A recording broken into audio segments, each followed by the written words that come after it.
Hello everyone. In this presentation I am going to talk on futures, which is part 2 of my derivative series. And I am also going to discuss the difference between the forward and the future contract in this present video.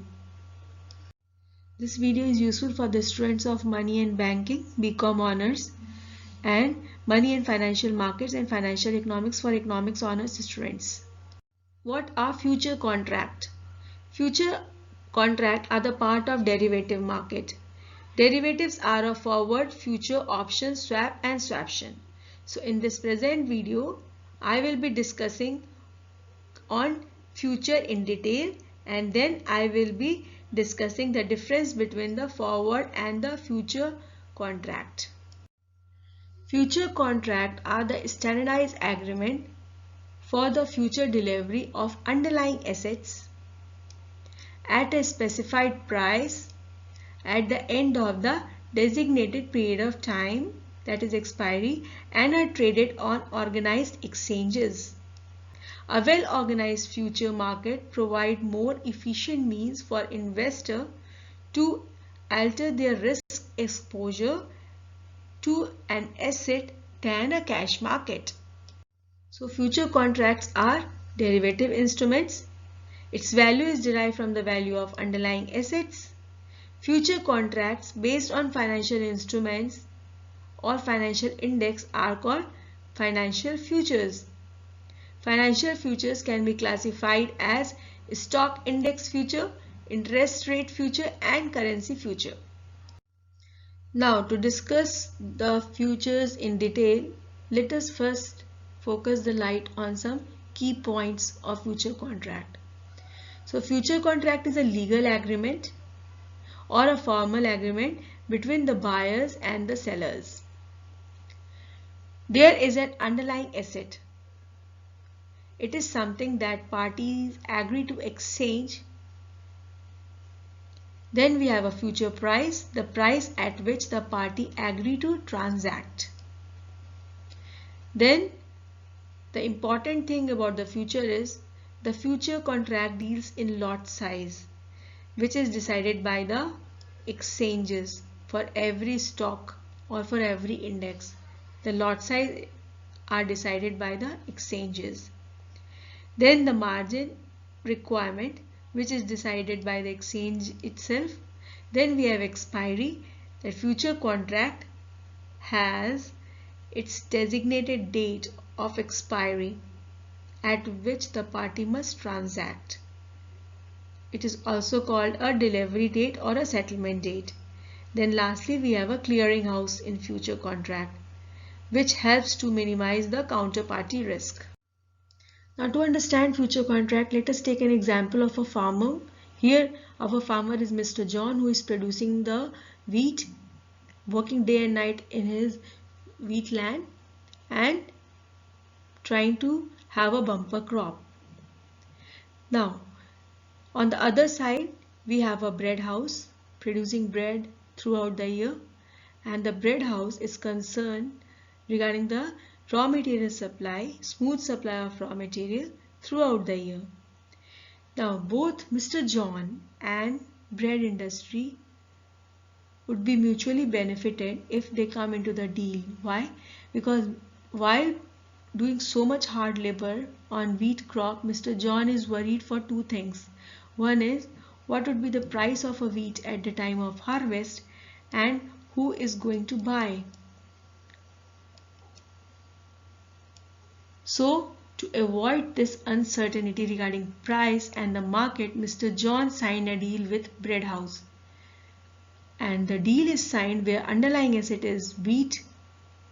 The price of the contract, the price at which Mr. John will sell the wheat to the bread house is 1000 rupees per quintal, and the time of selling, the time of expiry is March 2021. Now let us see what happens at the time of expiry. So by signing a deal, Mr. John, our farmer, is very happy because he got a short market, and bread house owner is also very happy because it has got the assured raw material. Now on expiry, there could be two probabilities regarding the price of a wheat. If there is a crop failure, it will reduce the supply of a wheat. As a result, the demand of a wheat will be more than the supply of a wheat and the price will increase to 1500. Now, if the market price is 1500, John would be selling the wheat at a pre-decided price of 1000 rupees. So that will give loss to John, but it will be beneficial for the bread house because bread house is getting the wheat at 1000 rupees per quintal, which is 1500 at that time current market price. Now come to the another situation. If there would be a bumper crop in the month of March, there would be a very large supply of wheat at that time, and that resulted in supply more than the demand, and the price of a wheat will fall down. Suppose the price has fallen down to 500 rupees. Now this will be a very happy situation for Mr. John because Mr. John is still selling the wheat at 1000 rupees per quintal as per the contract or the deal signed between the two, and the current market price is 500. So Mr. John will be very happy to sell the wheat at 1000 rupees per quintal. So from this example, we can see that by signing a contract, both Mr. John and the bread house owner will be in benefit because the deal will help them to avoid the uncertainty regarding the price, regarding the market. Both Mr. John and the bread industry will come in a deal to remove uncertainty regarding the price and get the assured market for their products. Now let us see the position of a future contract. In future contract, there is a long position and short position. Long position is also called as long future, where the opening position is buying the future contract, where the investor agree to buy at the future date are said to be in long position, and buyer agrees to take delivery of something at a specified period and at the specified price. Now, in our example, the mill owner, the bread industry, is opening the position by buying a future contract where the bread mill agree to take delivery of wheat, which is underlying asset, at a specified price 1000 rupees per quintal at a designated period of time, that is month of March 2021.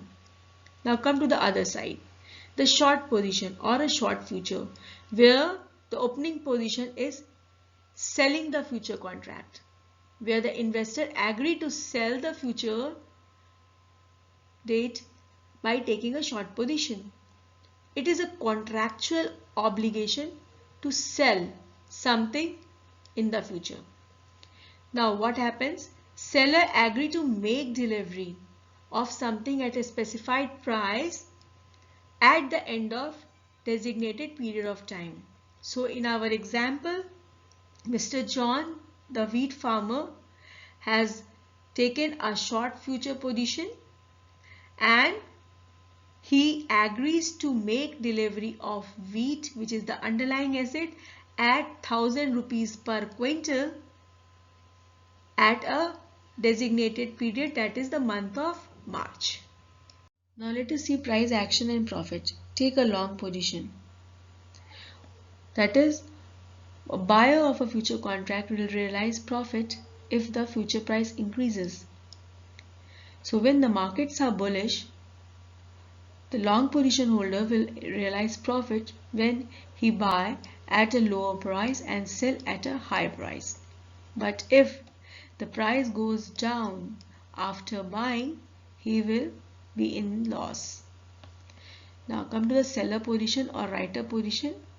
The holder of a short position will realize profit if the future price decreases. Seller or writer or the holder of a short position earns profit when the market is bearish. He sell at a high price and then buy at a low price and earn profit from the market. This is called short selling. But if the price goes up after selling, the holder of a short position has to book losses.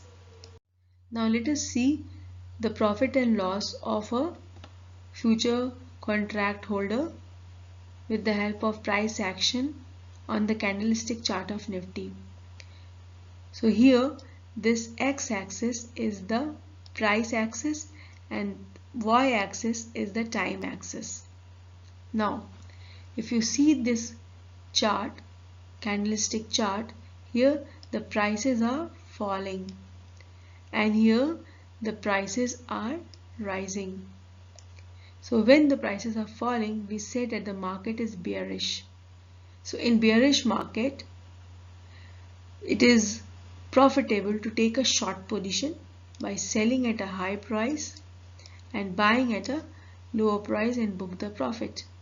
But when the markets are bullish, when the markets are rising, it is profitable to take a long position by buying at a lower price and selling at a high price and book the profit.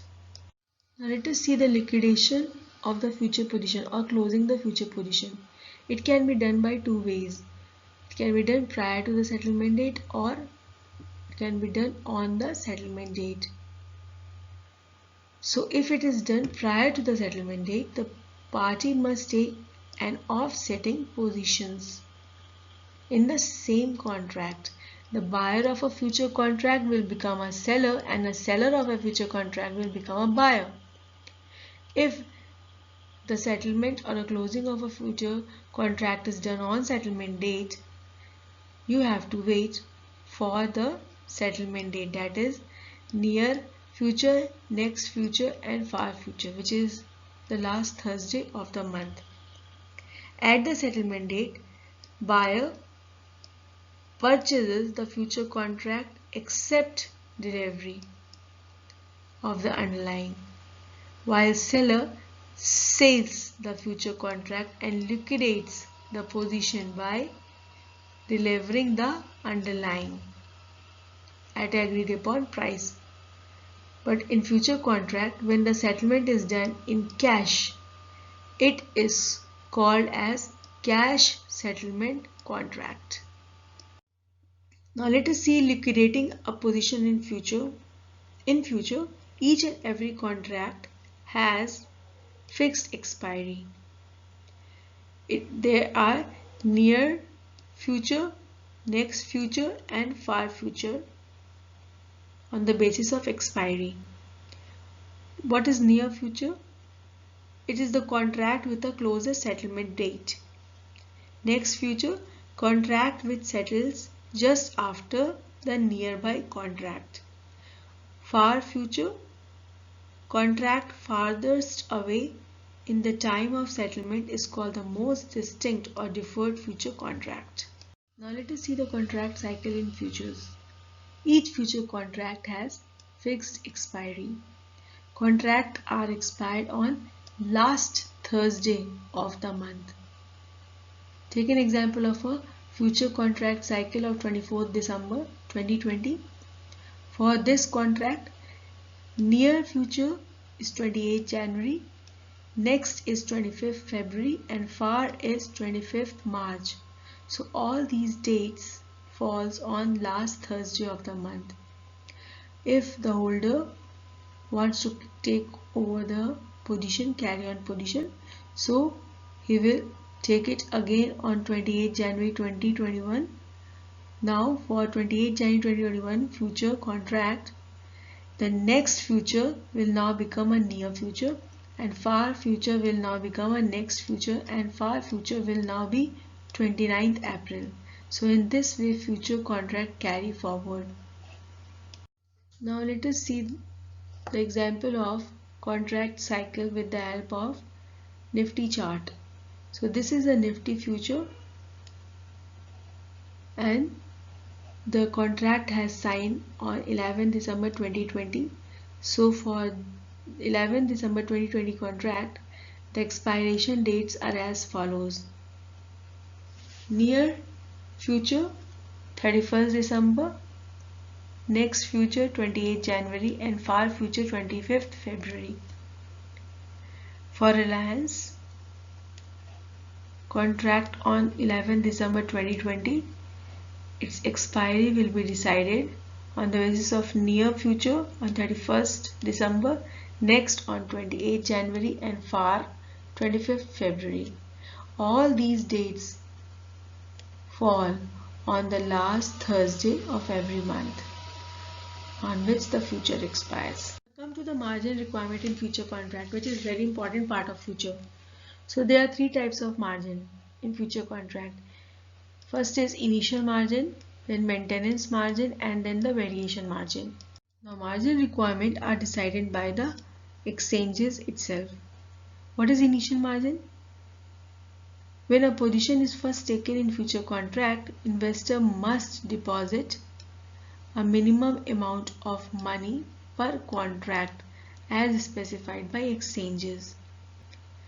Maintenance margin, it is the minimum level to which an investor's equity position may fall as a result of unfavorable price movements before the investor is required to deposit additional margin. The variation margin, the additional margin required to deposit is called variation margin. It is the amount necessary to bring the equity in the account back to its initial margin. An excess in the account may be withdrawn by the investor in case of variation margin. Now let us see the margin requirement in future contract. In future contract, we do not pay the full price of the stock for buying in future. We are not actually buying the shares as we do in cash or equity market.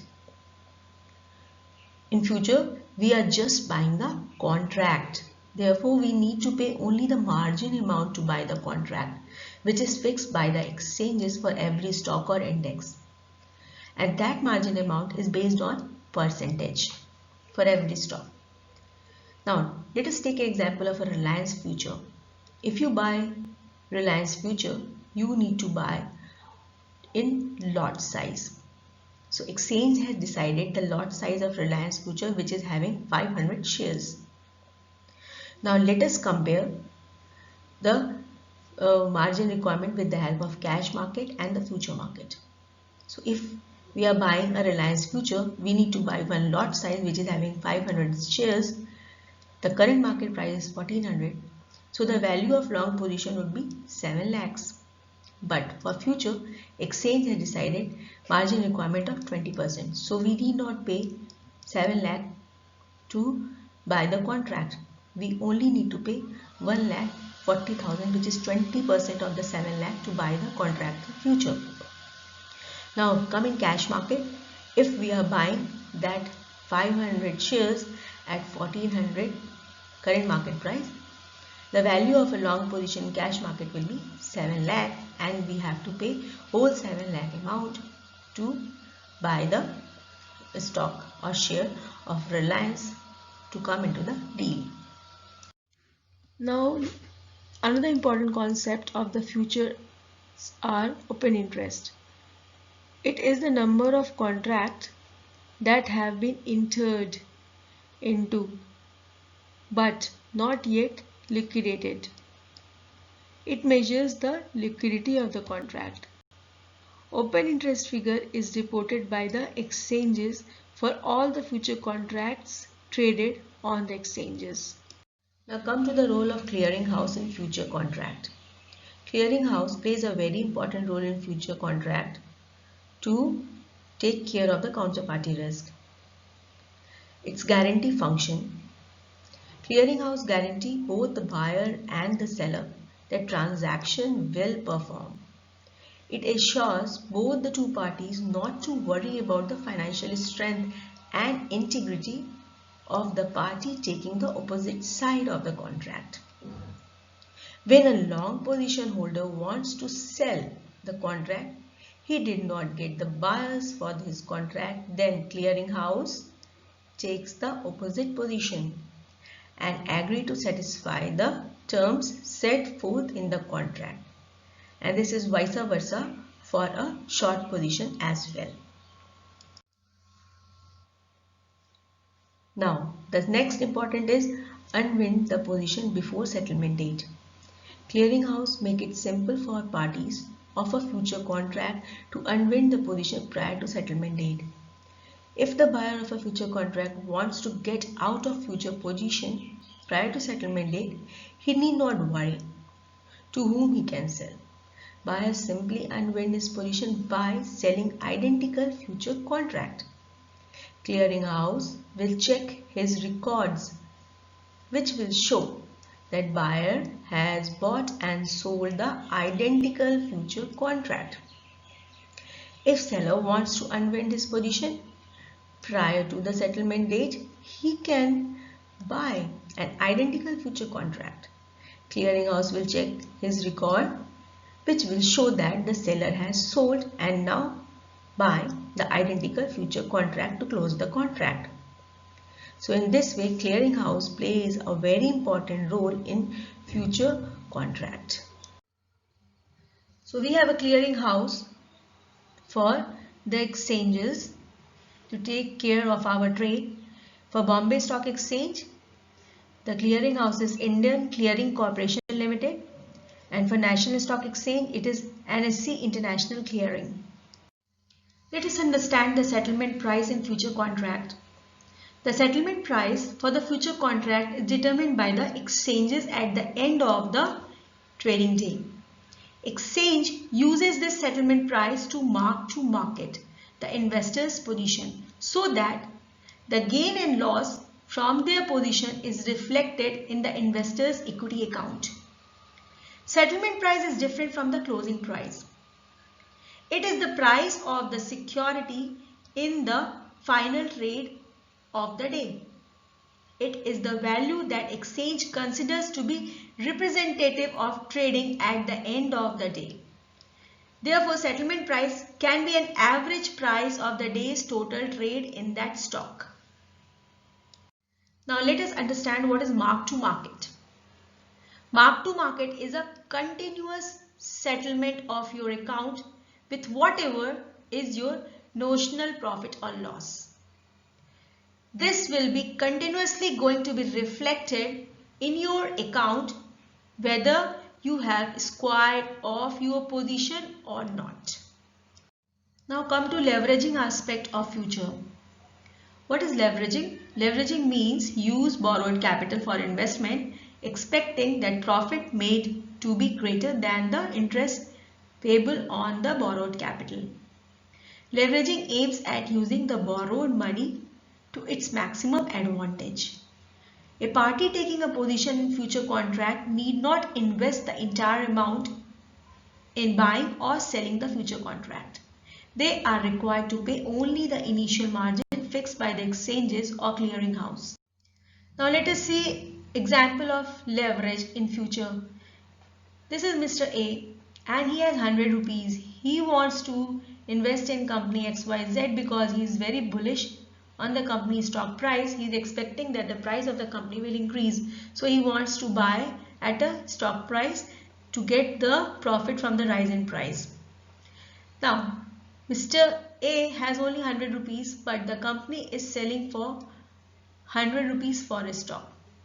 If Mr. A can buy, he can only buy 1 unit of the asset. His payoff will be based on the price action of 1 unit of asset XYZ. To trade in asset XYZ, he is required to pay the initial margin, that is 5% decided by the exchange. This means Mr. A can purchase 20 contracts with his 100 rupees investment. So this way Mr. A gets the leverage. Degree of leverage is 1 upon margin rate. Therefore, Mr. A degree of leverage is equal to 20. Mr. A payoff will now depend upon the price action of 20 units of XYZ.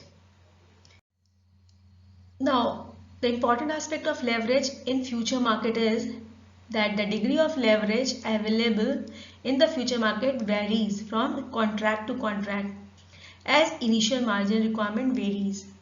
The leverage attainable in future is considerably greater than in the cash market. Therefore, leverage in future suggests that market benefits mainly those who want to speculate on the price movement.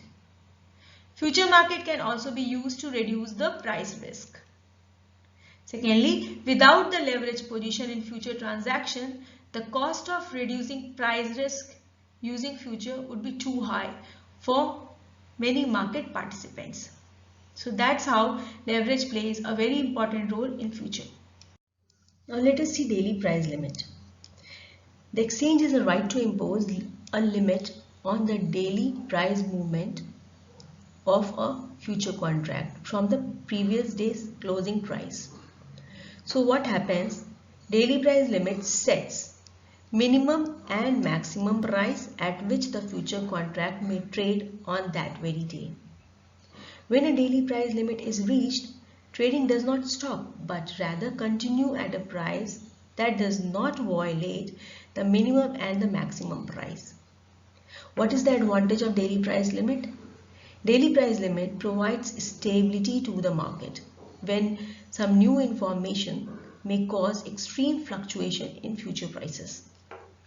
It gives market participants, the buyer and the seller, time to digest the information.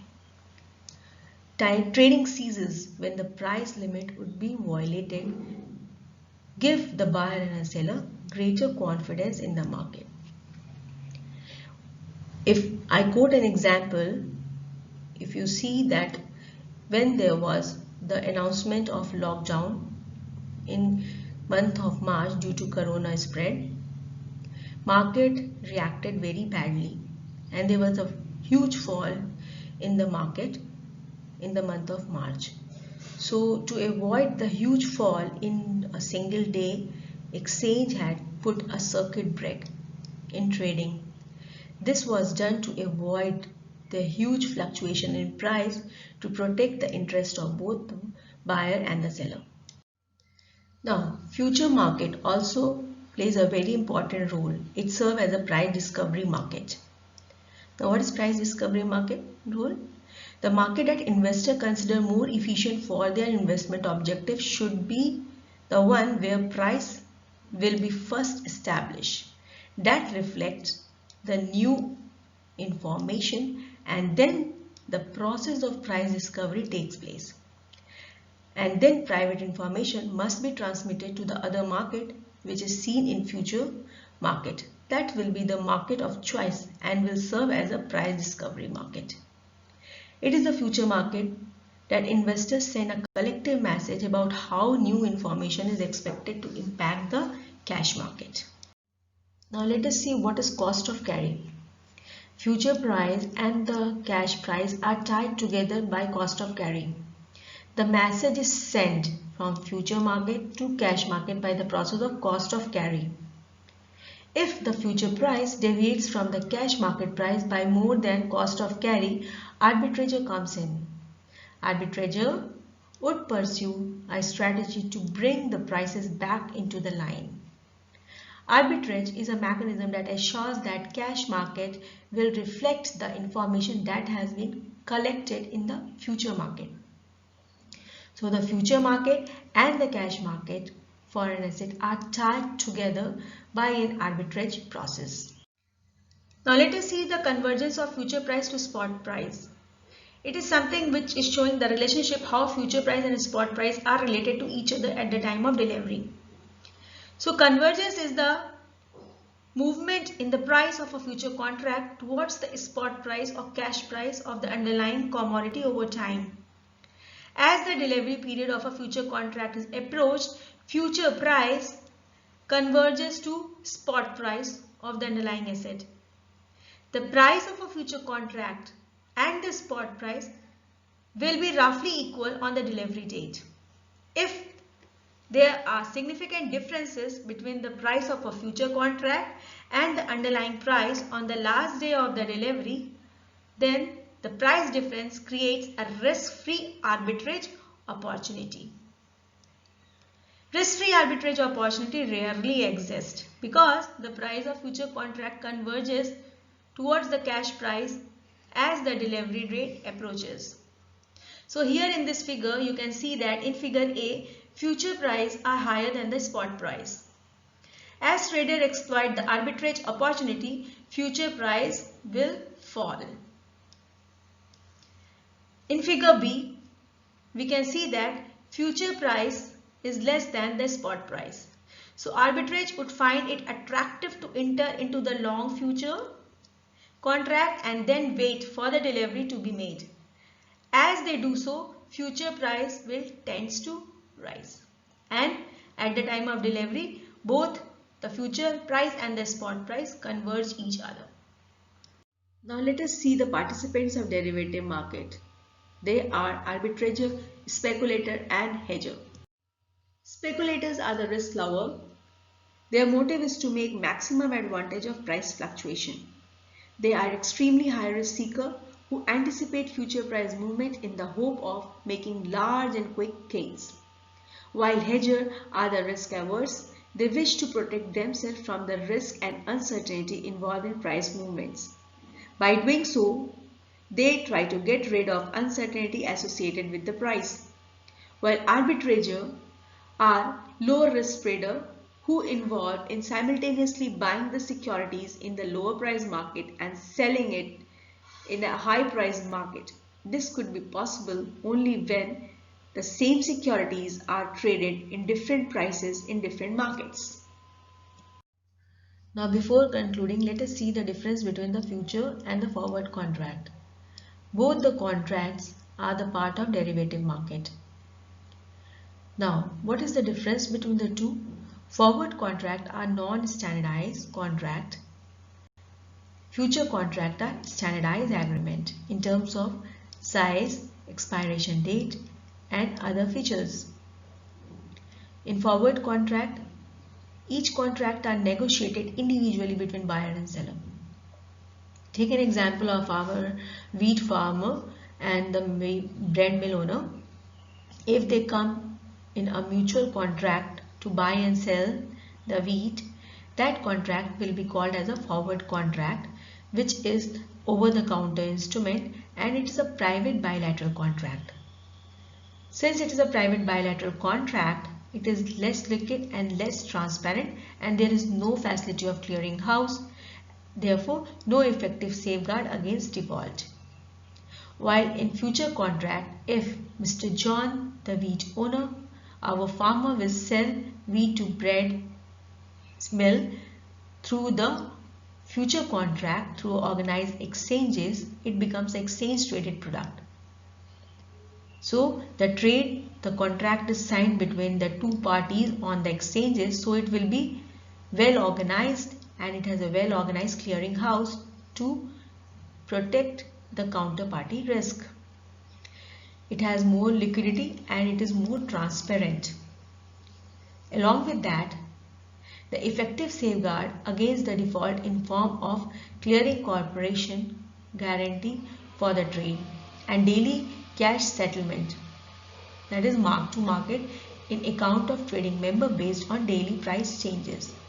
So if the contract is signed in a future market in form of future contract, it will be much more organized in terms of all the size, price, expiration date. It has a clearinghouse facility and it is more liquid and transparent, and it protects both the party from the counterparty risk. In addition to that, future contract, since it is mutually signed, so it is unique in term of contract. Unique in terms like uniqueness in size, expiration date, asset quality, everything. But if the trade is done in future contract on the exchanges, there will be no uniqueness in the terms of contract because all the things are pre-decided by the exchanges and it's a legal agreement. Terms cannot be changed during the life of a contract. Future contracts are very cost effective for hedging. Prices are very transparent and a well organized secondary market are also available in future contract. Therefore, it can be traded in the secondary market. But forward contracts are less cost efficient for hedging. Prices are not transparent in forward contract because it is not publicly disclosed. Secondary market is also non-existent or very thin. It is not tradable. It has to be settled by delivery of the asset on expiration date. Therefore, forward contracts are intended for delivery, but future contracts are not intended to be settled by delivery. Forward contract may or may not mark to market, depending upon the wishes of the two parties, but future contracts are marked to market at the end of each trading day. Future contract is subject to interim cash flows, as additional margin may be required in case of adverse price movement. An investor who has experienced a favorable price movement can withdraw the cash that exceed the account's margin requirement. That means if you have taken a long position and the prices are going up in your favor, then you can also withdraw the profit which is beyond or more than the margin requirement. But if you are in loss, when the prices are going down, you are in a long position, so you have to put money in order to maintain the additional margin. But in forward contract, there is no mark to market and therefore there is no interim cash flows because no additional margin is required. Forward contracts are exposed to default risk by the counterparty. They are subject to credit risk because either party may default on obligation. But in future contract, there is no default risk. It is highly standardized contract between buyer and seller. Credit risks are minimum because the clearinghouse associated with the exchange guarantee the other side of any transaction from all the risk. If you have any question on this presentation, please leave your questions in the comment section and like and subscribe my channel to get further notification. Thank you so much.